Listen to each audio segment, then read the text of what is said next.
Hello everyone, কেমন আছেন সবাই? সত্যের সন্ধানে জনগণের সঙ্গে ইনসাইড 24 বাংলার আরও একটি নতুন এপিসোডে আপনাদের সবাইকে স্বাগতম। সো গাইস, আজকে যে বিষয়ে কথা বলবো সেটা হচ্ছে যে রিসেন্টলি আমরা দেখতে পেরেছি যে ছাত্রদল এবং ছাত্র শিবিরের মাঝে অনেক বাকবিতণ্ডতা হয়েছে এবং এমনটাও শোনা গিয়েছে যে তাদের মাঝে নাকি হাতাহাতি হয়ে গিয়েছে। তো এটা যদিও ছাত্রদলের নেতাকর্মীরা এটাকে অস্বীকার করেছেন, তবে সাদিক কায়েম তিনি এই বিষয়ে কথা বলেছেন। তো বলতে গেলে বর্তমান সময়ে রাজনৈতিক প্রেক্ষাপট অনেকটা গরম, আর অনেকেই বলছেন যে এটাই শুধুমাত্র শুরু নয়, ইতিপূর্বে থেকেই আওয়ামী লীগের আমল থেকেই বা এর পূর্বেও যারা রাজনীতি করেছেন, যে সরকারি ছিল ক্ষমতায়, প্রতিহিংসার রাজনীতি সবসময় চোখে পড়েছে বাংলাদেশের মানুষ সবসময় প্রতিহিংসার রাজনীতি দেখেছে। এবং এই যে প্রতিহিংসার রাজনীতি, এটা কবে শেষ হবে, এর শেষ কোথায়, বাংলাদেশের জনগণ কি আসলেই সুষ্ঠুভাবে ভালোভাবে থাকতে পারবে কি না, এটা নিয়ে চলছে বিভিন্ন ধরনের আলোচনা সমালোচনা।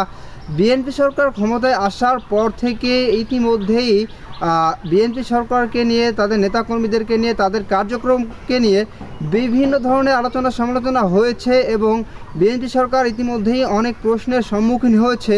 এবং বাংলাদেশের এই যে বর্তমান পরিস্থিতি, এটার জন্য দায়ী কারা এবং কী জন্য এইসব ঘটনা ঘটছে, আইন শৃঙ্খলা রক্ষাকারী বাহিনী তাদের অবদান কতটুকু, এই ঘটনা বা এই যে ঘটনাগুলো ঘটছে এগুলো এড়াতে, এগুলো ঠেকাতে তাদের ভূমিকা কতটুকু, এবং এই ঘটনা যে ঘটছে বাংলাদেশে এটার শেষ কোথায়, এটা কি আদৌ শেষ হবে নাকি?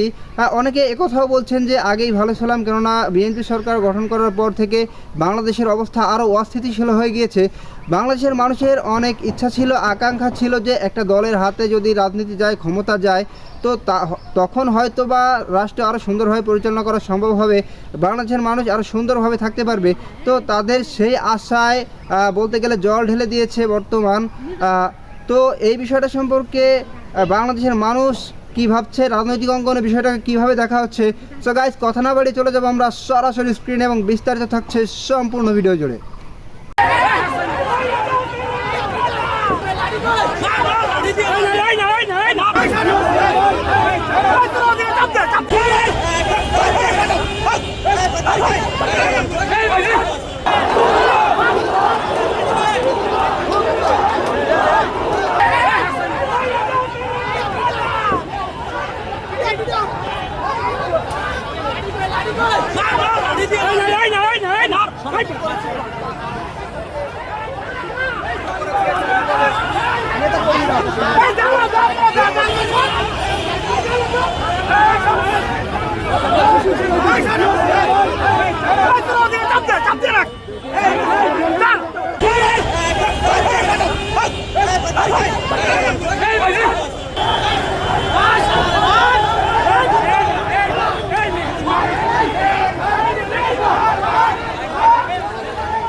আপনার একটু পিছান ভাই, আপনার একটু পিছান ভাই, ভাই পিছান না ভাই, ভাই পিছান পিছান ভাই, পিছান পিছান পিছান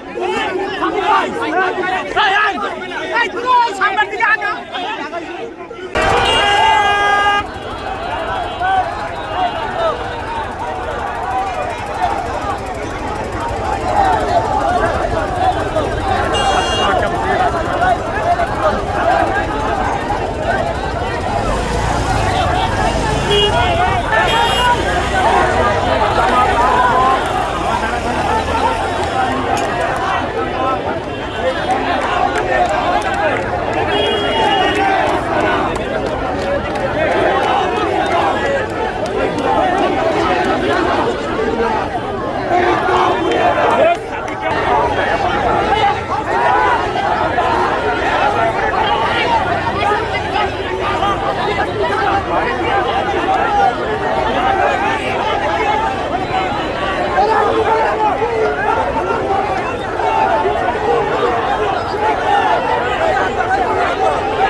ভাই পিছান না ভাই ভাই পিছান পিছান ভাই পিছান পিছান পিছান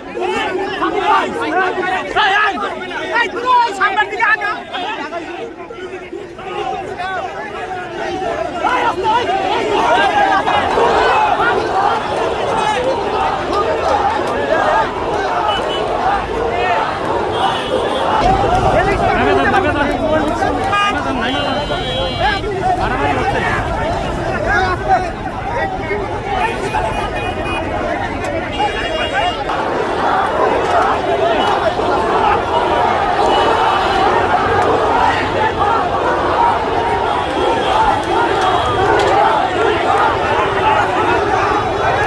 তো গাইস আপনারা সম্পূর্ণ ভিডিওটি দেখলেন এবং এই ভিডিও সম্পর্কে আপনাদের মূল্যবান মতামত অবশ্যই কমেন্ট বক্সে বলে যাবেন। আর এই যে শাহবাগে উত্তেজনা, বাকবিতণ্ডতা, হাতাহাতি এর মূল কারণ কি হতে পারে এই বিষয়ে আপনাদের মূল্যবান মন্তব্য অবশ্যই কমেন্ট বক্সে বলে যাবেন। দেখা হবে আপনাদের সাথে অন্য কোনো ভিডিওতে।